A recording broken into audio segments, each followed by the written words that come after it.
Salut à tous! Alors aujourd'hui on va parler du lien assez particulier qu'il y a entre PortAventura et Disneyland Paris. Il faut savoir qu'au début des années 80, la Walt Disney Company cherchait des terres en Europe dans le but de construire un parc à thème, car à l'époque il n'y avait pas de parc Disney en Europe.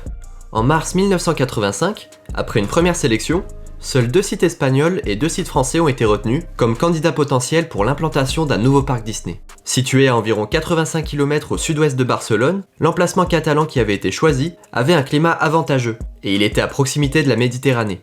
L'emplacement était à seulement 1 heure de Barcelone et il était assez bien desservi par les transports. C'était donc parfait pour recevoir des touristes. L'Espagne s'imaginait déjà s'imposer sur le marché, mais ça n'a finalement pas été le cas, car un protocole d'accord a finalement été signé avec le gouvernement français et la région Île-de-France, sur la construction de l'Euro Disney Resort à Marne-la-Vallée. Au même moment, la Catalogne a donc décidé de faire le nécessaire pour quand même construire un grand parc d'attractions espagnol, car elle ne voulait pas rester sur un échec. Concernant l'emplacement, il y a eu quelques problèmes entre Vila-seca et Salou, qui sont des petites communes qui avaient la même municipalité. Les deux villages voulaient être tous les deux indépendants et ne voulaient pas forcément accueillir un grand parc d'attractions. En 1989, la Cour suprême a donc statué que Salou et Vila-seca pouvaient avoir l'indépendance administrative. La même année, un projet de parc d'attractions a donc été officiellement proposé. Du coup, c'est là que les choses ont commencé à s'accélérer.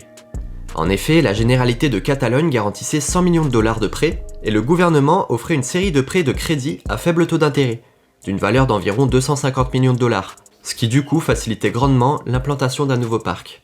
C'est la Anheuser-Busch Incorporation et leur filiale Busch Entertainment qui se sont cependant chargés de la conception du parc, car ils avaient déjà un savoir-faire technique grâce à leur présence sur le projet SeaWorld Park, et ils ont pris la décision de s'intégrer au projet. Concernant le contenu du futur parc espagnol, il faut savoir que le public européen associe l'exotisme à certaines parties du monde, à savoir l'ouest des États-Unis, la Chine, la Polynésie et le Mexique. Ces pays feront alors partie du parc à thème avec un village méditerranéen catalan. L'année 1992 a donc marqué le début de la construction du parc, à seulement 2 km de la plage sur les communes de Salou et Vila-seca.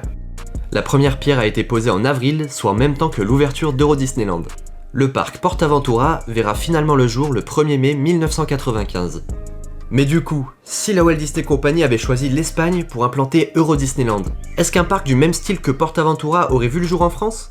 C'est la question qu'on peut se poser à l'heure actuelle. C'est vrai que si Walt Disney avait réussi à implanter le parc en Espagne, on sait pas vraiment ce que la France aurait fait pour contrer cette concurrence-là. Est-ce qu'ils auraient fait un parc un peu similaire à PortAventura avec plusieurs pays en guise de land ? C'est quelque chose de toute façon qu'on pourra jamais savoir, on peut pas refaire l'histoire. Mais n'hésitez surtout pas à répondre à cette question dans les commentaires, je pense que ça peut être assez intéressant de voir les avis de chacun. A noter aussi qu'à l'époque, il y a une période où c'était Universal qui était derrière PortAventura.